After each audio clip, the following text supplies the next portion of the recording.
I am recording. Perfect. Perfect. Um, yeah, crazy week for obvious reasons. And I'm actually going to go, I wouldn't normally do this, but I'm going to go right into the teeth of the tiger with you. Let's do it. Um, I've been trying to reflect on everything that's happened this week or is still continuing to happen this week with news and how people are reacting. And, I've probably consumed more media this week than I did in the previous 52 weeks combined. I mean, these things have not left my ears in 5 days, 5, 6 days. So for me, what's been fascinating to watch is, as I took a step back to think about everything, I was thinking about this on my walk today, and I was texting with a buddy, and I said, "How did we get here? How did we get to this moment?" And let me preface everything I'm about to ask by saying, I'm not going to sit here, I'm not going to talk politics on one side or the other. I want to analyze politics for a minute. So my question, this is what I titled the stream for today.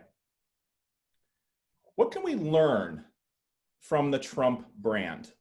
I'm not talking about the individual, tweets. I'm not talking about any of the stuff I'm not talking about any of that. I'm simply saying a New York City developer, let's just call it just like a New York City developer that was known for deal making, kind of, I would say, really hard-nosed deal making from New York City, turns into a reality TV star with a widely successful TV show, to then becoming the president of the United States. And still, depending on which side, sorry, but still the president of the United States right now, right? So what can we learn as business people and brand developers and branding? What can we learn from the Trump brand to take you all the way from where he was to the highest seat in the land? Well, I mean, I think that you really have to look at it through, it's a hell of a fucking question to throw at me. For me, I think you really have to look at it in two phases. There was kind of pre-2016 election brand, and then there was the last 4 years. And I think when you really look at it, that pre-2016 election brand is really what we're talking about here. Because it's one of those things where, like, once you made a sale, you essentially signed a 4-year contract, right? So yep. America was stuck. But if you look that leading into that 2016 year, regardless of how you feel and what side of the aisle you lean towards, when you look at the basis of the message, that, in my opinion, is what grabbed the most attention and created the most momentum, was he was on paper anti this establishment that for the most part everybody hated, right, for one reason or the other, and everybody felt like we just had this incredibly inefficient, shady, however you want to refer to it. And the fact that this guy came out and said basically, hey, fuck all that, I'm not like them. I think that it had been like that for so long that message alone just grabbed so many people's attention. Mm-hmm. And then from there, it was kind of this perfect storm of, well, it can't be any worse than what we had, and kind of rinse and repeat. And when you look at it, it's, from my perspective, it's less about anything specific with his brand and more about just his 150% commitment to it. He was not in the middle on anything. Whereas one of the biggest, points of issue that most people have with politicians is they talk out of both sides of their mouth all the time. Yep. Just the mere fact that he was quite literally the opposite of that was so weirdly refreshing to a huge portion of the people that it almost didn't matter what happened after that, because that fact alone hooked them. Mm-hmm. And then they were just in. And then just with the way that the two-party system in our country, where it's gotten to, literally 50% of the country had no choice but to be pot committed on that same pot. Yep. And then here we are. Yep. It's amazing to me, and I'm not going to get into the ethics of it. I'm not going to get into any of those things, but just as a simple case study of the Trump brand, I would have to say it's one of the most positive executions of brand that potentially I've ever seen. Like, I'm not saying, I'm not getting into any of the details, but I'm saying just stay, you know, you and I talk about this all the time. You're good on, like, I'm good on 5 things. Everything else that's outside over here and over here, I defer. I don't know anything about that stuff.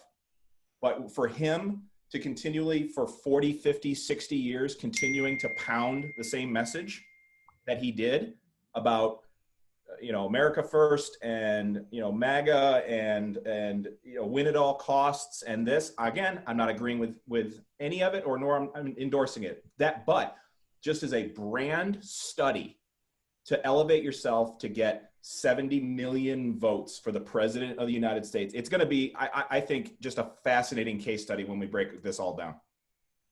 Well, if you really want to get into branding, I think that you look at, you know, looking at it purely agnostically, Hmm?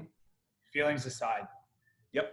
Make America Great Again will probably go down to the history books as one of the most powerful campaign slogans of all time, because it was literally the opposite of everything else. Everybody else, you know, tried to get super fancy and super philosophical with you know, with their slogan. You know, never mind the person he ran against in 2016 who couldn't have made theirs worse, but that's a different conversation for a different day.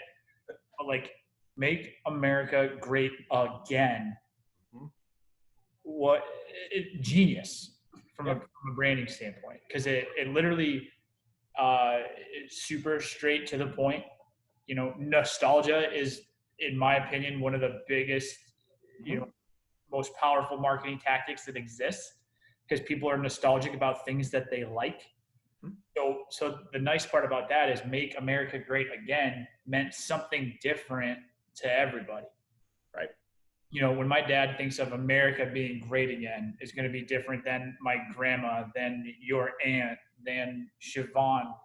But it was so malleable that it means whatever people wanted it to. So that's where I think, from a branding perspective, you're right. That alone is going to be a phenomenal case study.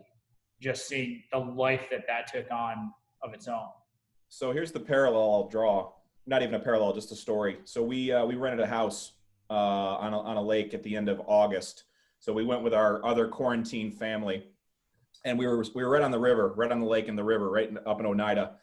So there was 2 ways you can get on the boat. You can go out to Oneida Lake, or you can go in through like the river, like the Oswego River right there. So like a couple of days we'd go out in the lake, and a couple of days we'd kind of go down the river for like a little cocktail cruise. And very blue collar feel to it, like that Central Square, Brewerton area. Very, you know, I said, like, basically almost everybody that worked at Carrier for 35 years and then retired and has a little place on the lake, you know. It is it was so fascinating to watch. So we pointed the boat towards the river, and we all grabbed a beer and just went for a little cocktail cruise. It was that moment that I realized that every single dock, and I'm paraphrasing, 75% of the docks out there with boats had the Make America Great flag hanging over the water. He single-handed, and that's when I turned to these guys and I go, and at that time I thought he was going to win. He still might win, but at that point I turned to these guys and I said, he's going to win for this one reason. He's turned politics and one brand of politics into an NFL team. That's what he did. So every single flag, you know, you and I think about the world in t-shirt slogans. Yep. You know, you put it on the hat became a symbol of what you believe in. Again, I'm not getting into the dirt of it, but the t-shirt and just the flag alone turned his brand, I'm not even going to say the Republican brand, turned his brand into an NFL team. He became the 33rd NFL team this year. And when I saw that on the boat going down the river, I thought it was going to be enough for him to win, and it still might be. Well, so on top of brands, like I'm obsessed with people and how they behave and how they don't behave. Yep. I think that's a great example. It's like I ask people a lot, you know, me and Dave's lakefront property investment this summer, very similar thing. Everybody has a flag on the dock. I think we counted probably 30 flags down there. Mm-hmm. And like some people like you get tight with and like you ask them, because like, I mean, drinking at the lake, talking politics very rarely ends in anything good. There's people that you're tight enough where you ask them. And that was the fascinating part, is that it got to a point where it really wasn't even about the dude. Right. It was about going back to something, and it was different for everybody, but going back to something that they used to think was great that's gone away. Yep. For whatever reason. You know, taxes, stuff being made here, manufacturing and coal mining jobs. You know, because when Grant Bow worked in the coal mines, things were good. So clearly, if we bring back coal mining now, things are going to be good again in a simpler time. You know, never mind the fact that, you know, whatever research or like actual looking into what is or isn't happening, nobody got that far, because like we talked about it a few episodes ago, he sold people feelings. Mm-hmm. And whatever good feelings you brought up about that topic, that was your gateway to it. Right. And it doesn't matter if it was Obama, if it was Bush, if it was, I don't really remember Clinton too much because I'm young still, but like, you know, as things have changed, and 90% of people view change as bad. So the mere fact that this guy shows up anti-political system, anti-lifelong politician, anti-this, and then sells you this line of, we're going to go back to the good times before all of these guys fucked it up, before they raised your taxes, before they lost jobs. We're going back to that. And the mere fact that that flips a switch for everybody. Mm-hmm. So that's how I look at it. And then it was, you know, you want to get into the nerdy part about design. It's so clean, and it's so just, even like the hat, the fact that he, like, you know, the hats were literally from 1984 as far as the design and the look and everything like that. But, you know, I just think it checks so many parts of the boxes of what you'd want a branding and a marketing campaign to be. You know, we'll see how everything shakes out, and, you know, if that's a sustainable strategy or not. But, you know, I was talking with like a couple people that like I'm close with. Like, I don't really talk. You and I don't even talk politics, and you and I talk about everything. Yeah, exactly. And I was talking with somebody that I'm super close with, and I'm like, when you really break it down, the first 10% of that statement is one that I think everybody would agree on. Hey, I'm anti-corrupt politicians. I'm anti being a millionaire from just being I'm anti this, I'm anti this. All of that sounds great. I don't think that there's a non-millionaire in the country that would listen to that and be like, nope, I can get down with that. Yeah. It's everything that comes after, though, where it's like, maybe you might lose some people there. It's fascinating. Everybody, thanks for watching. Ben, let's see, my buddy Ben Fesco, originally from Skinny Owls. He says Trump's a brand genius. Everybody knew who he was around the world prior to 2016. Also very true.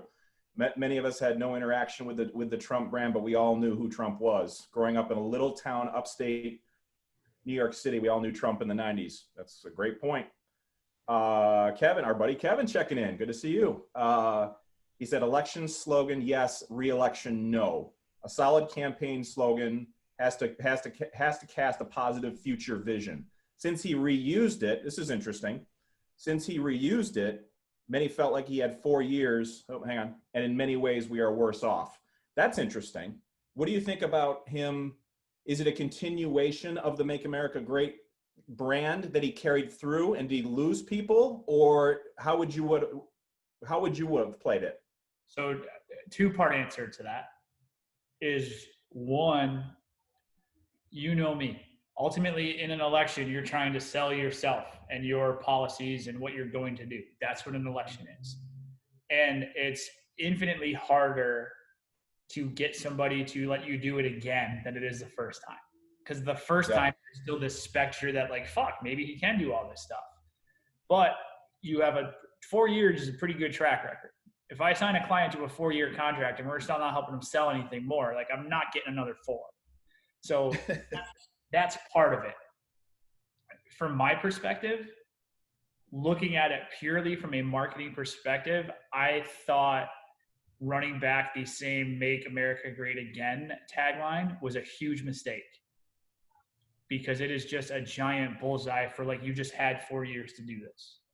What are you doing? And that's why he got ripped apart for all these plans he's going to roll out. Well, where you said this 4 years ago? And that makes it tougher, you know? And, like, and I don't know enough about what actually came from him or what not, but, like, a lot of the flags you saw this year, it wasn't just like Trump 2020, Make America Great Again. A lot of them just said no more bullshit on it. And, like, one of my, I came very close with him, and he's like our neighbor down at the lake, and he had one. And I'm like, Mike, I got to ask you, aren't, like, the last 4 years kind of his? And then he's like, and we had, like, a very, like, rational conversation about it, but I just think that it was, if I wouldn't have done it, no. I would have something along the lines of keeping it going, or not, or more, even more so, not letting it slip away. Yep. Like, don't let them stop us. And something like that. Yep. Because just sticking with the same thing, it's just kind of like, oh, all of a sudden what that does is now you're starting to sound like everybody you just said you weren't. Right. Where you're just saying things and not doing it. I think that I agree with you. I think that's perhaps where they dropped the ball in the re-election. It felt like he was running it for the first time and just rerunning the same, you know, the same message. You know, if I were on that team, it would have been something like, "Hey, you missed the Trump train first time around. Hop on it the second time." You know, right. something like that. You know, that just appealed to some people that didn't vote for him the first time and could have potentially voted for him the second time. You know, so. Let's see, Ben says the thing that made Trump appealing was the fact that you knew what you were getting. 100%. You knew what you were getting. Career politicians always say what you want to hear and seldom deliver, and to top it all off, blame it on the other party. Believe I'm better off today than I was 4 years ago. Poll was recently done, and he says 50% of the population agrees. Dare Americans believe that he was going to bring real jobs and years of branding and TV shows, being in movies. He was in rap songs. That's another great point. He crossed over different cultures. Can Google how many times he was in. All believed he was a smart business person and could deliver, and years of both sides not getting it done. The fake branding, he says, his opinion, fake branding won. I would actually disagree with that there. If you look at his real businesses, 95% of them failed, and his main businesses is selling off the Trump name. Yeah, there's a lot there. I think for this purpose, I think all of those things, yes, there were failed businesses, there were, you know, bankruptcies, there were casinos, there were things like that. But I'm thinking that 30,000-foot view of what you see, you know, it's the planes, it's the buildings on Fifth Avenue. It's that I think a lot of people saw that and they want to kind of aspire to be that. I think there was a lot of that when he got elected. And I think you're right. Whoever came up with that slogan, it's going to go down. I mean, that's going to go down almost like, you know, speak softly and carry a big stick for like, to that level, like FDR back in the 30s. So for me, Yeah, I think it's T-shirts with that printed on it, you know? I think it's here to, I think that saying and that brand is here to stay, whether that be, you know, the rumblings are now that he's going to start his own, you know, TV network or social media net platform or something, and just carry that momentum of Make America Great Again into his next venture. So I have very strong feelings on that, and I'm not going to bring it up because that's not what the show's about. But I think the other thing too, this year aside, because we don't really know what's going to happen yet. We kind of do, but whatever. If you look back to 2016, in my opinion, looking at it, I think it's almost equal parts. What did he do good from a branding perspective, and what did the person he was running against do bad? Yep. I think that, you know, we're not talking about a free market where there's hundreds or even dozens of options. It's this one or this one. Mm-hmm. So it's not even like you see people talk about it all the time. More people vote against one candidate than they do vote for the other. Mm-hmm. So I think you have to look at that too. And I think what 2016 showed you, what was that slogan? I'm with her. But they came from a very, quite frankly, arrogant and cocky perspective that they're assuming everybody likes the her in that one. If you didn't like or even feel moderately strongly about the her, that candidate, that whole slogan, that whole platform comes crumbling down. It's the complete opposite of what Make America Great Again is. That meant something different to millions of people. There's one option. You're saying I'm with her. Yep. That's it. Yep. Right? So like that, I think it's equally as big and equally as important, where that's just not putting your audience first. Mm-hmm. You're literally like, you're pretty much making someone sign their life away saying, hey, I'm with her. Yep, I'm in. What she believes in, I believe in. What she does, I like. That's treacherous. Well, and then we talk about marketing to the one, I, singular, I'm with her. Yep. Versus collectively Make America Great Again. So I, collective, you know, I mean, you got to think of it that way. So I think this time, I don't even know what Biden does. Does Biden even have is it riding with Biden, or I haven't even seen anything. Like I've seen this, like on a couple of signs in my neighborhood, I saw like the sunglasses. Yeah. I saw that. I saw like the three, like the E of his name. I saw the three, I guess I can't even describe. So I guess it's not working very well. What is it? One was Build Back Stronger. One was, I don't know if it was so much the slogan, but it was like just like a battle for the soul of our nation. Like there was stuff like that, but Make America Great Again is just like next level, you know? Yeah. But the fact that we're Build Back Better with his, which like, sure, but you're illustrating my point. Number one, you had to look it up. Number one. Number two, right there. Right. Number two relatively intelligent marketing guys can't remember what the presidential election slogan was. You know, like right there. There's a branding crisis right there for you. I walk 7 miles in my village every single day, and I look at every single sign, and I still couldn't repeat to you what his slogan was. Mm-hmm. It's crazy. Well, even like if you look, like even it was almost comical to watch this year. Like you talk about him being a football team, like Fox, like on election night, not Fox News, but Fox, like the regular network, they were like the commercials they ran for it. It's like they were promoting the NFC Championship game, the graphics, the this versus this, and like just the packages. It felt like you're watching the Super Bowl. Mm-hmm. So like, I mean, kudos to them for picking up on it, but like, yeah, it's just, I'm going to be very interested to see what future elections look like and how many people try to mimic that. So it'll be interesting to watch. I think it's going to be studied over. I think it's going to be studied in political science classes. I think it's going to. There's going to be books written about it, and I really hope somebody does take the fact that's why I wanted to bring it up for the show. Is I didn't want to get into the weeds of it because we're still a very. I get it. We're a very divided nation. You're either red or you're blue or whatever. But just as a pure branding strategy, I mean, it's brilliant. And that's what carried him to the first term. It looks like that's, whatever. It looks like it's going to be fall a little short this time. But just to go and cap it, build it from the 90s mogul in New York City and ride that all the way to the White House. I just think that particular study of it was that's what I was thinking about. I'm like, I have to take myself out of the weeds and refreshing polls and things today. And I thought about it and go, and when he texted me, he goes, how the F did we get here? And I pulled back and I go, this was a systematic, methodical build to get to 2016. I think 2016 election of how we got there is going to be a very, very fascinating thing to analyze. Yeah, it is. I think that'll be straight up like written about in anthropology books, let alone political science. Mm-hmm.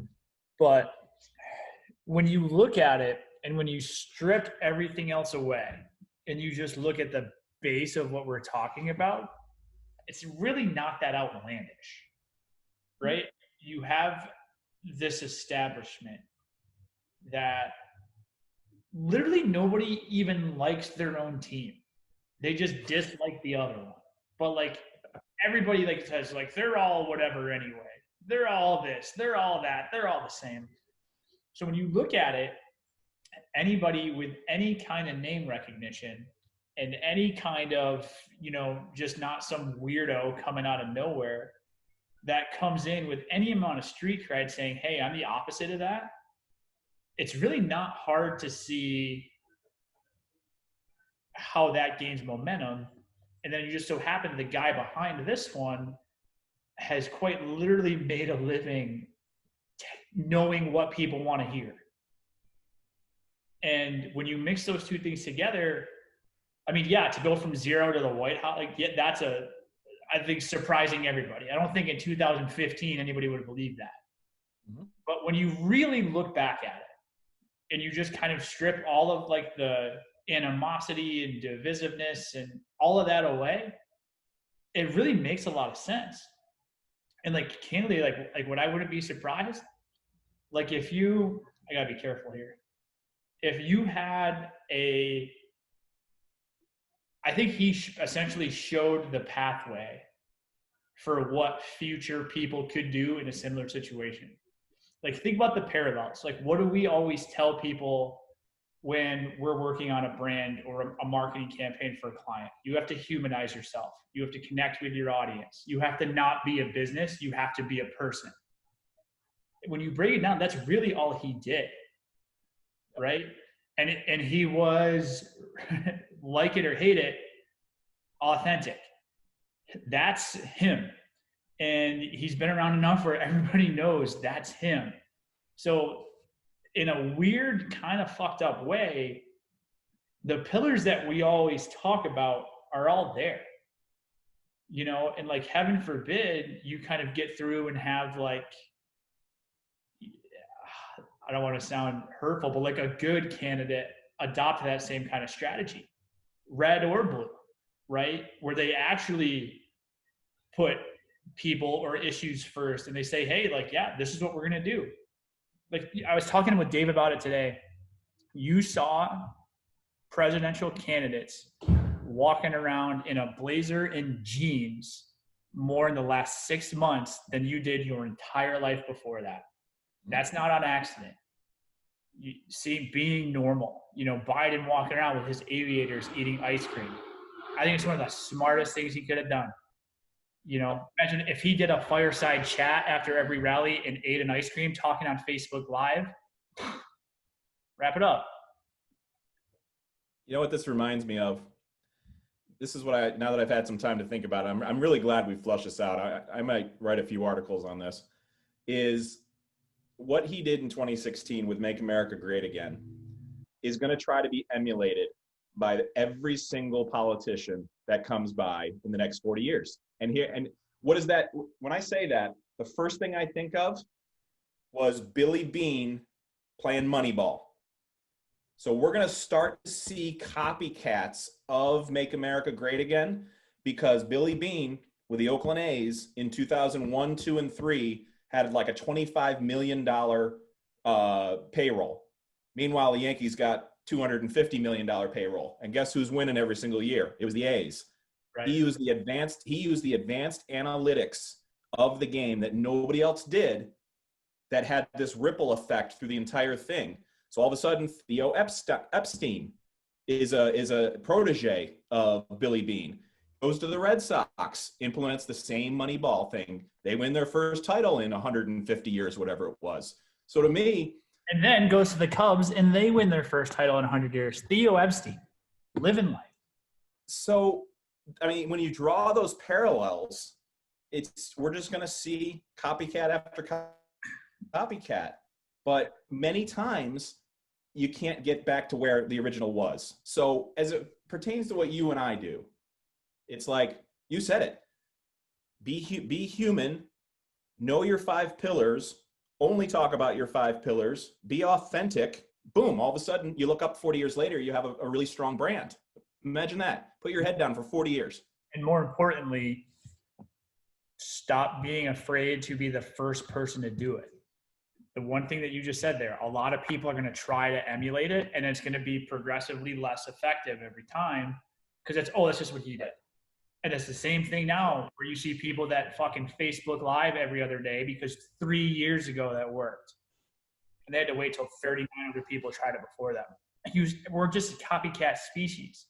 You know, Kyle Shanahan, head coach of the 49ers, they hire this young offensive guru and they go from 3-13 to 13-3. And then what happens? The Cardinals do it. The Packers do it. You know, the Browns do it. They're all trying to get their Kyle Shanahan.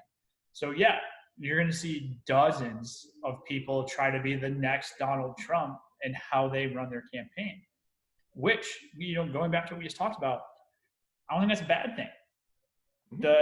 The fundamentals of how he did it, I won't say what he did, but how he did it makes sense and will always make sense.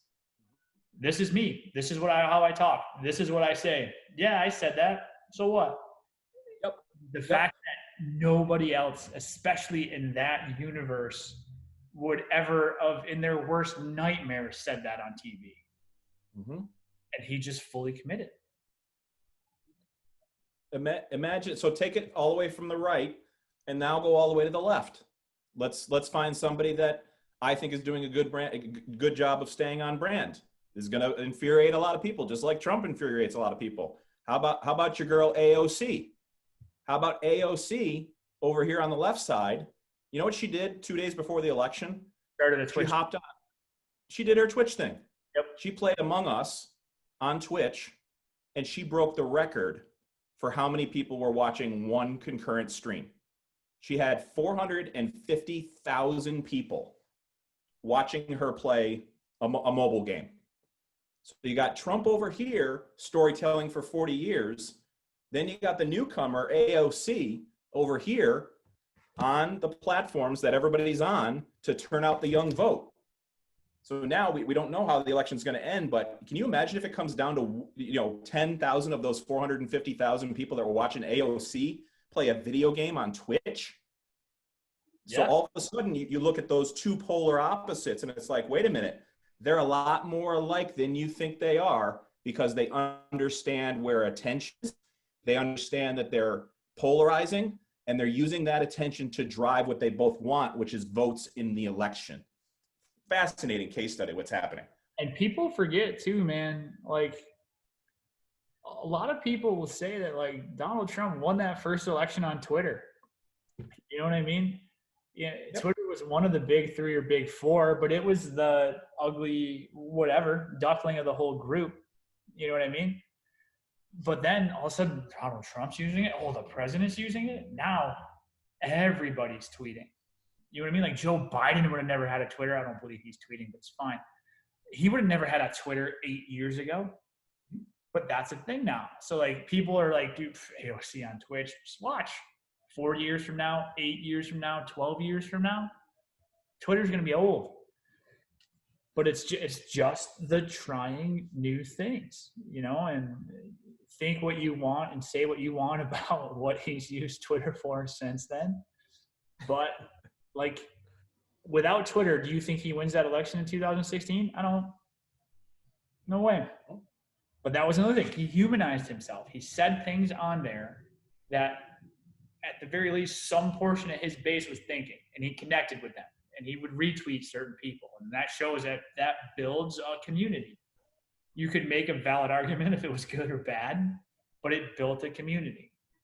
And it's not, and people that are smart, if they're paying attention, if you can do that and then do good with it, it's not hard to see how you have a lot of success.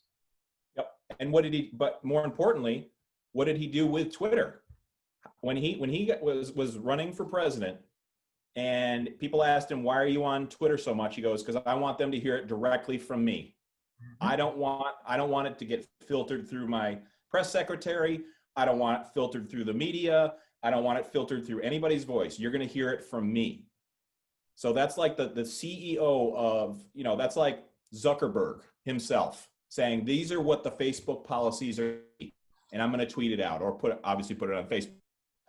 When you start humanizing that way and you can actually interact with people one-on-one, and can you imagine if you're sitting there, you're one of these people that writes articles that he likes on Twitter, and you get retweeted by the president of the United States? Like life-changing. Like, yeah, absolutely. Let's see. Trevor, thanks for joining us. Gail, Sherry, Matt, always good to see you. Shayna, Brian, and the other Matt Marchbanks. All right, last call for questions. This has been fun. I'm glad I didn't preface you on this one. I really wanted to right hook you on a Friday afternoon, and it worked. Yeah, why not? Everybody else is doing it. It's good. It's good to get good reactions, right? Keep me on my toes, baby. That's it. So what are the big plans for the weekend? Just got some work to do tonight and first half of tomorrow. I'm in your area code Saturday for most of the day. Nice. And then we'll probably be there Saturday night, and then Sunday morning back here just working on shit at my dad's house because that's what I do with my life now. My favorite thing Sunday is just to go to my dad's house and do just whatever manual labor he needs done. Because I'm just in my head for 13 hours a day, 6 days a week here, that the thought of like going and like just like splitting firewood and drinking beer for 2 hours on Sunday, like fucking sign me up. So I have bad news for you, and this is how I'll finish. Is you claim that you're still a young man. You're describing some old man shit right there. Oh no, I know, for sure, 1,000%. I'm all right with it though. I don't mind. I'm very self-aware at where I'm at. I'm kind of like, to the young guys, I'm ancient. To the old guys, I'm a baby. I'm just in no man's land. Where depending on which conversation I'm having, like we were talking, a couple of my buddies who were considerably younger than me over in the incubator, they were working over here a couple of days ago. And like me being in business, it'll be 6 years in January. I'm this just wealth of knowledge just from things that I fucked up in 6 years that I can help them with now. But then I had a new client pitch today, and he's like, I've been in business longer than you've been alive. What are you talking about? So like I fully embrace it. I'm either the youngest old guy or the oldest young guy you'll talk to, depending on the conversation. It's always fun when you're Yoda to a group of young guys, isn't it? But it's weird because I'm Yoda on like Thursday at 8 p.m., but then I'm like babyface Luke Skywalker Friday at 11. It's fun though. It's so much fun because you just get to do everything, and you get to teach and you get to learn at the same time. That's dope.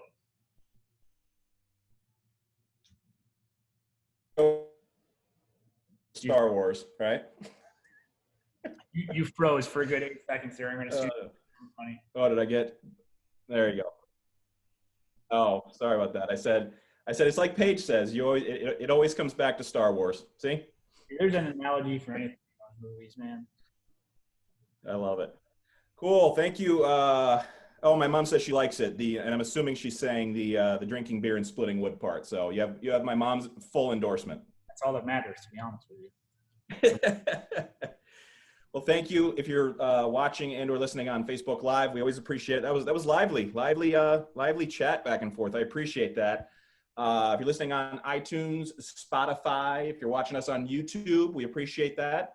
If we ever get our act together and put it on LinkedIn stories, we will appreciate that if you're watching it on that as well. What episode was this? 34? 34. So that is it for episode 34. Everybody, have a great weekend. Appreciate you. See ya.